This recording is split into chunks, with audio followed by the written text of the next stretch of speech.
The Prime Minister stresses the importance of the National Botanical Gardens. Officials provide answers to queries about the new road traffic accident investigation policy. A man dies after his car flips at the 6th Road St. Philip roundabout. Broadcasting from our studios in the Pine St. Michael, this is CBC Newsnight, starting now.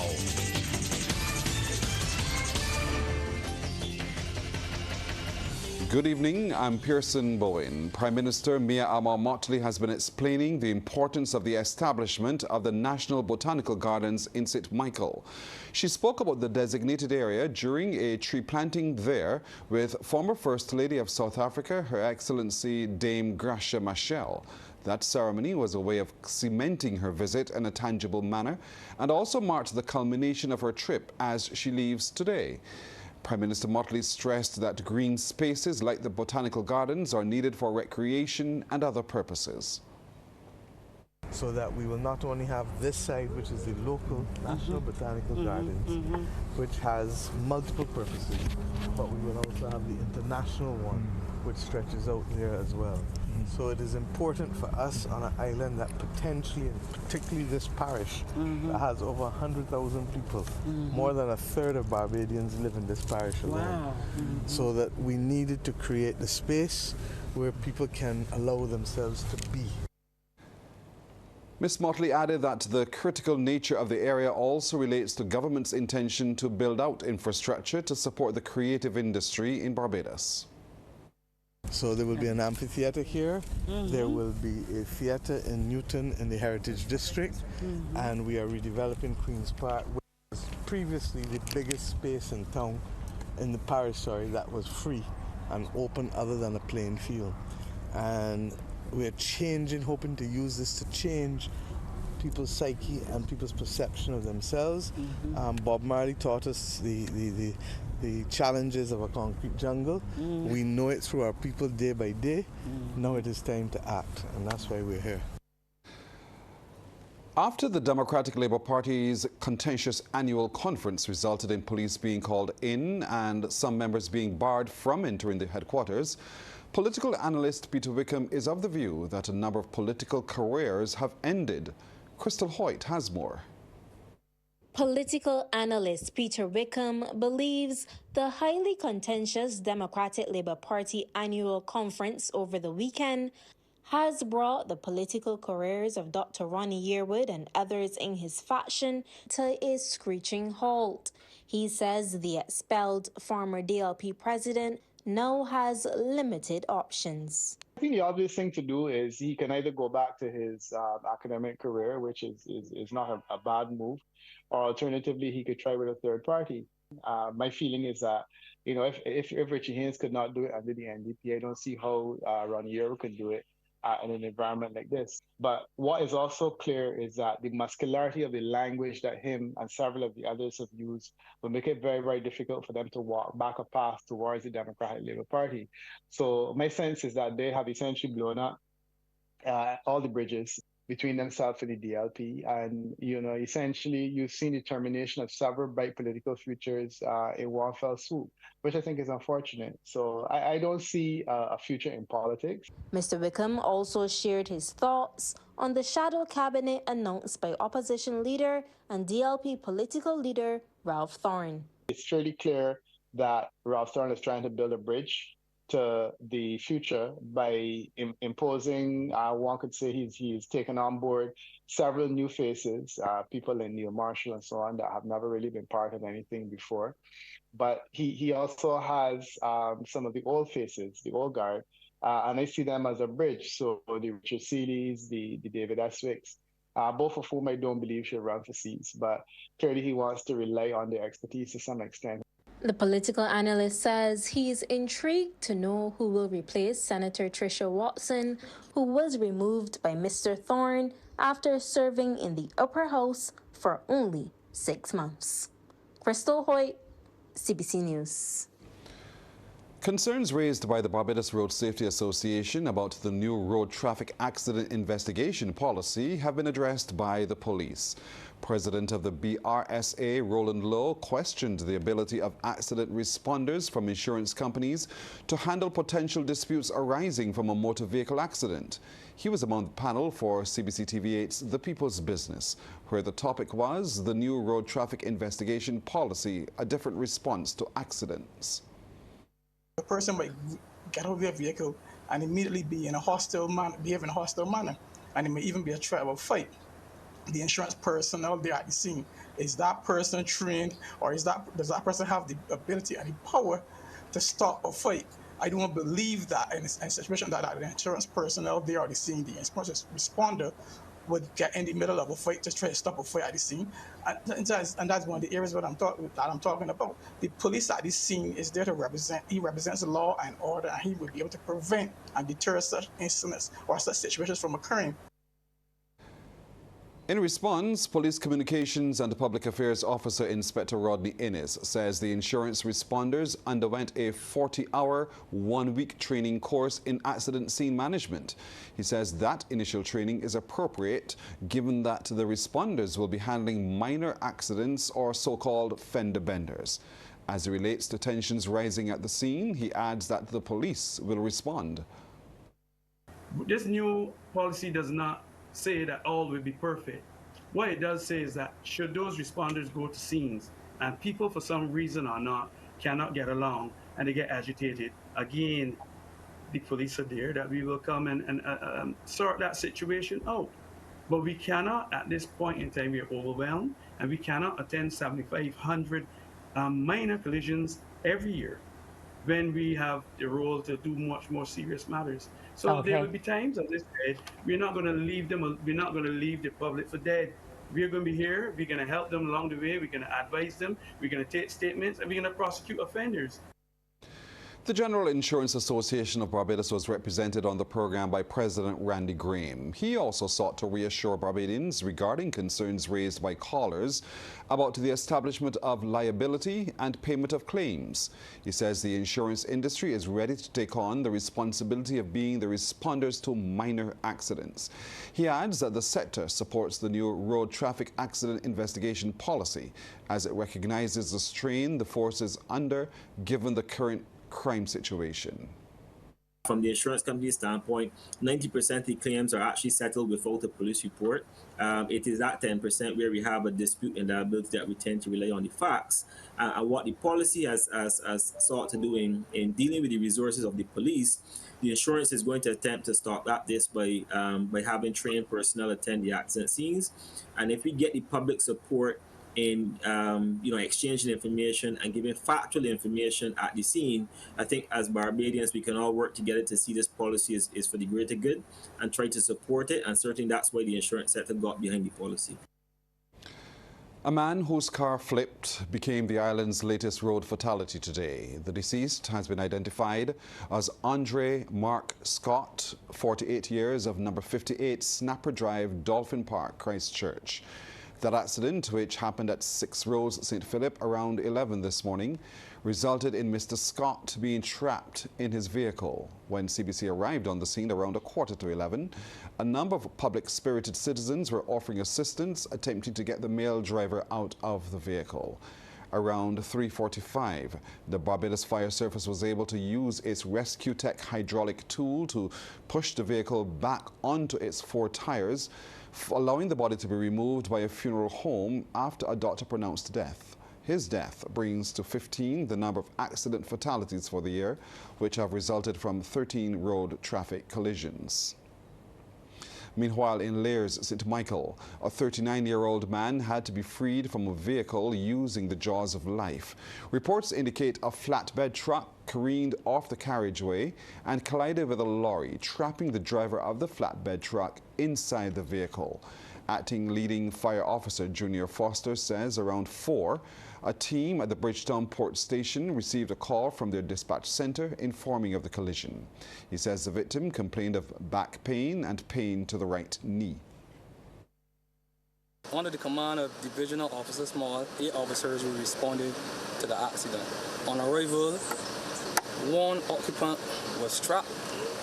We used the jaws of life to free the occupant, and he was transferred to the ambulance personnel.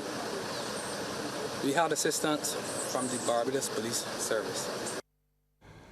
The psychiatric hospital is this evening expressing deep regret about the death of a male patient.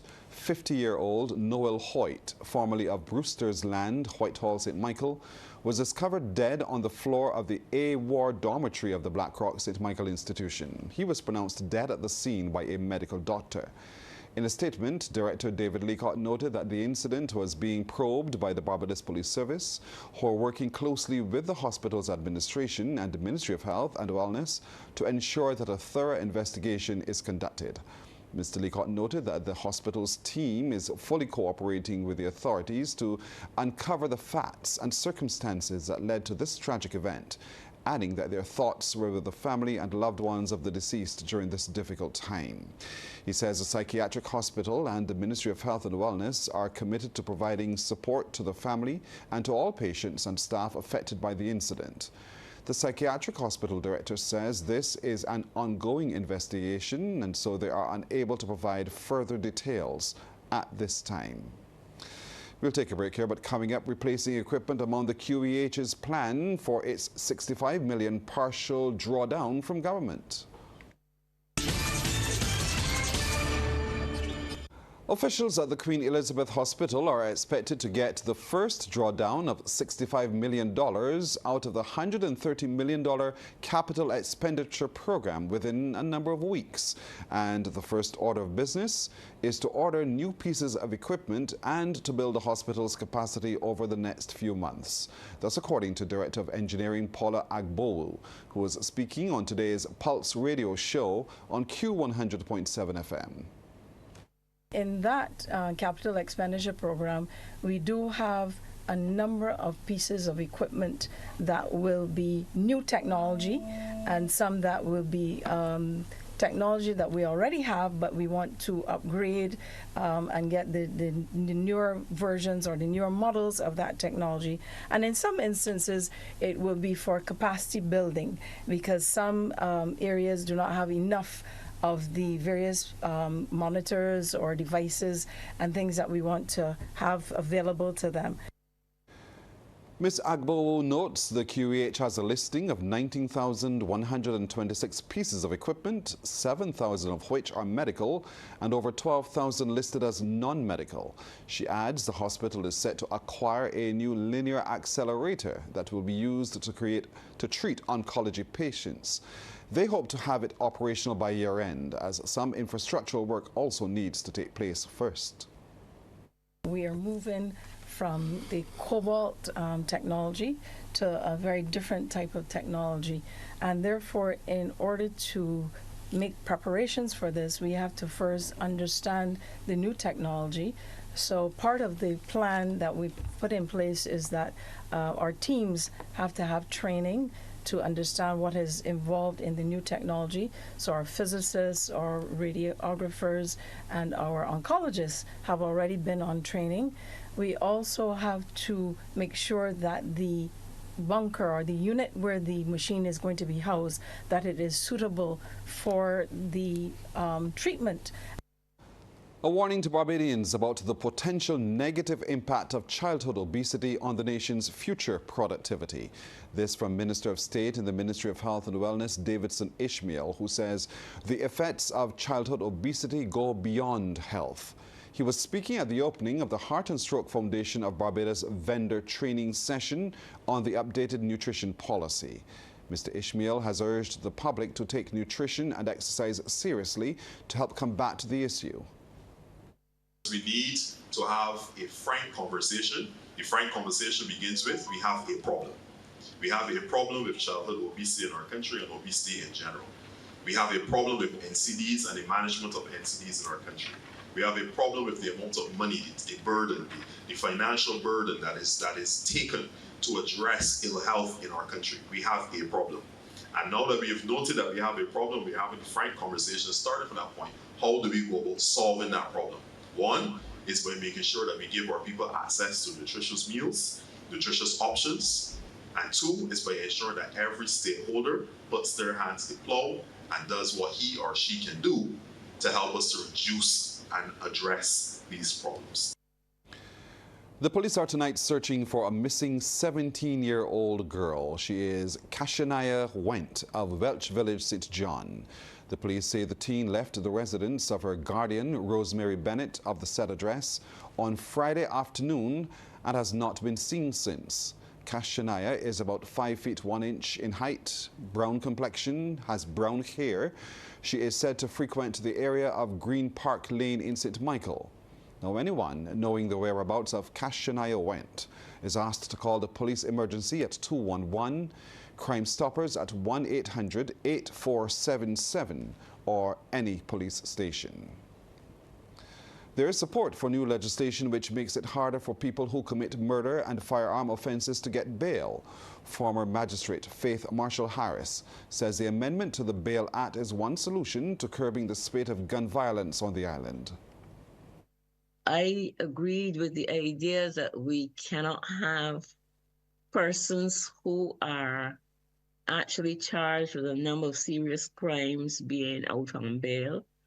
No, that may be a controversial point for some, but for me, that has got to be essential, that our oral court system has somehow got to be speeded up. That one, persons are not on bail for any extensive time or on remand for any extensive time for that matter. I think that is one of the solutions, I know. Ms. Marshall-Harris said speedier trials to prevent people from being out on bail or on remand for extended periods is another solution to maintaining law and order in Barbados.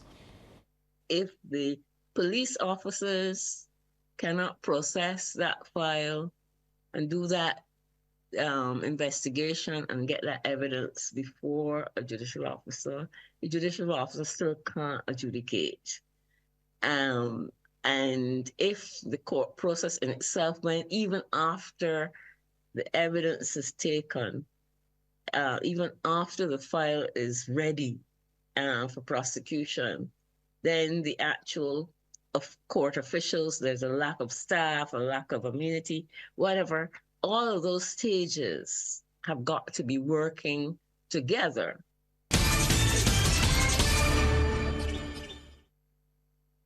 Time now for Sports Night as we're joined by Anne-Marie Burke. Anne-Marie, good evening. Good evening to you, Pearson, and I start with news of cricket. Barbados Royals women are currently going after a spot in Thursday's final in the 2024 Massey Women's Caribbean Premier League. On top of the standings with 2 preliminary matches left to play, the Royals women lead the standings with 4 points. So victory tonight against the ongoing match against the Ghana Amazon Warriors will give them the unassailable 6 points. Now, Royals women have won the toss and fielding first at the Brian Lara Cricket Academy, and I can tell you that live coverage is on MCTV Sports Match Channel 310. Now, last night, Trinbago Knight Riders kept their hopes for a finals berth alive as they defeated the Amazon Warriors via the super over to stave off elimination. Knight Riders women posted 128 for 8. Skipper Deandra Doughton led with 53. That included 6 fours and 3 sixes. And Amazon Warriors women then reached 128 for 5. Erin Burns was the top batter with 61, including 6 fours. In the super over, Knight Riders women posted 19 without loss, led by Doughton's 12 not out, and Amazon Warriors replied with 5 for 2. The result puts Knight Riders women on 2 points along with the Warriors. And now let's go back a bit to that match between the Royals and the Warriors. The Royals batting first are 21 for 1 after 7 overs. Now, as in the recently concluded ICC Cricket World Cup, Pelican Village once again will be transformed into a fan zone, this time for the Barbados Royals women's and men's teams for the Caribbean Premier League. At the zone's launch recently, CEO of Pelican Village, Mark Hill, revealed that one of the main features will be a virtual cricket game. One of the things that Pelican Island is about is bringing technology, science, innovation to bear for the average person to experience. And how best to do that but through cricket, a game that all of us love. Peli can do anything. So Peli can play cricket, Peli can play football, but Peli can also play virtual cricket. And we want to really get not only the adults, but also the young people into the game and using games, all different forms, to celebrate cricket going forward. The fan engagement drive began with a road show over the weekend. The players are looking forward to further engaging with their fans. I think this is a really good initiative. Having fans come here, especially sometimes probably over sold out, and having this fan zone here for the Royal fans, I think it's really good, and hopefully it brings a lot of people. Just the other day the World Cup was playing here, and I saw a lot of kids at the Oval. So I mean, again, this helps to encourage more cricket to be played in Barbados, and hopefully it brings some success to the team, having that support here. The support last year was brilliant. It was really good. So I would like that the fans come out and support us again, and I guarantee you that we leave our all on the pasta. If you watch the CPL over the years, each team try to dominate their home game because they're at home and give the fans something to cheer about. And once you have the support of the fans, it give you good energy to go there and perform. Now, all the Barbados Royals games will be shown in the zone. The women are playing in Trinidad with the remainder of their games tonight. That's the one that's ongoing. There's one tomorrow, and if they make the final on the 29th. The Royals men will start their campaign in Antigua and Barbuda against host franchise the Falcons on September the 1st. They then return home to face the Falcons on September 11th at Kensington Oval, followed by the Trinbago Knight Riders on the 13th, Ghana Amazon Warriors on the 14th, and the St. Kitts and Nevis Patriots on the 17th. The men's CPL final is set for October the 6th. Well, as we reported last night, West Indies defeated South Africa by 30 runs in the second T20 International to take an unassailable 2-0 lead in their 3-match series in Trinidad and Tobago yesterday. Batting first, the Windies made 179 for 6 off their 20, led by Shea Hope with 41 from 22 balls. In reply, South Africa were bowled out for 149. Reza Hendricks top scored with 44. Player of the match for Mario Shepherd took 3 for 15. The third and final match is set for tomorrow from 3 p.m. Now, this is where I pause, Pearson. When I return, the Barbados Road Tennis Open is getting down to that nitty-gritty stage. Yes, and it's exciting indeed. Thank you, Anne-Marie. We'll take a break. We're coming back with tonight's business report.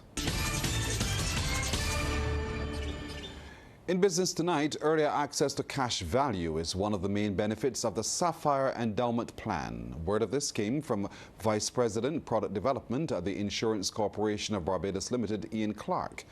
Pointed towards young professionals and called a cut above the rest, it was the center of attention during a recently held Mix and Mingle at the Deck Restaurant, Sugar Hill, Westmoreland, St. James.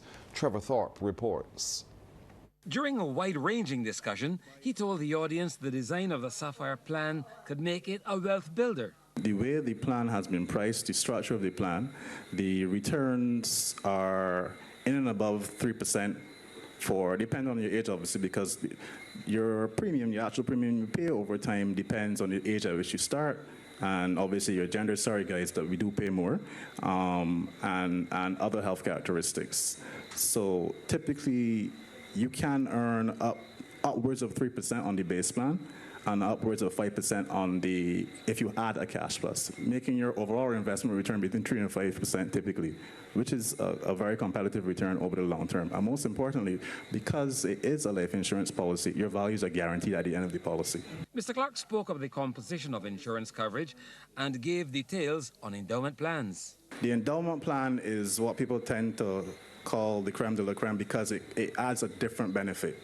It adds what we call a living benefit, whereby not only do you get your life insurance protection, not only do you have that accumulation of value in your policy, but you actually get a payout during your lifetime, should you live to the end of the term of the policy. The Vice President said the Sapphire Endowment Plan has been designed to provide optionality for a range of clients. He also said it begins with an 18-year endowment plan, which is geared towards individuals who have children who would be heading off to college or university at that time. The 25-year endowment sits in the middle of the suite. Basically, it has a range of uses. So, for example, thinking about kids again, if you have a child who's going to university and is coming out of university and you want to give them a gift to start a business, for example, to build a house, that is the one for you. And also for individuals who are looking for retirement planning over a 25-year period, in our nice range, our age range that we discussed earlier, and you want to retire early, you can pick up a 25-year endowment and look to have that pot of money at the end of that term, which allows you to travel the world, for example. The senior insurance official said the Sapphire Endowment Plan can unlock dreams. Trevor Thorpe for the Business Report. Thank you, Trevor. Time now for tonight's trading report. In Jamaica, Radio Jamaica Limited, with 10,510,500 units, was the volume leader, followed by Trans Jamaican Highway Limited and JMMB Group Limited, 9.50%. In Trinidad and Tobago, NGL Limited was the volume leader, with 17,452 shares changing hands, for a value of Trinidad and Tobago $87,197.11, followed by Grace Kennedy Limited. And here in Barbados, Goddard Enterprises Limited was the sole security, trading 1,475 shares at Barbados $2.96 each. And that's tonight's business report. We'll take a break. We're coming back to look at the weather with Carrie-Ann O'Neill. The forecast for tomorrow, the sun is expected to rise at 5:47 and will set at 12 minutes past 6. Now, the first high tide, it's expected at 12 minutes after 11 in the morning, the first low at 4:31 in the early morning. The seas, they are calm to moderate in open water, with swells peaking at 1.5 meters. The winds, they're coming in from the east to the east-northeast at 30 kilometers per hour. For us here in Barbados tonight, we can expect a mix of clear and cloudy skies along with a few light showers. And over the next 3 days, we have instability along with a tropical wave and a trough system later down, maintaining occasionally cloudy skies along with some showers here in the island.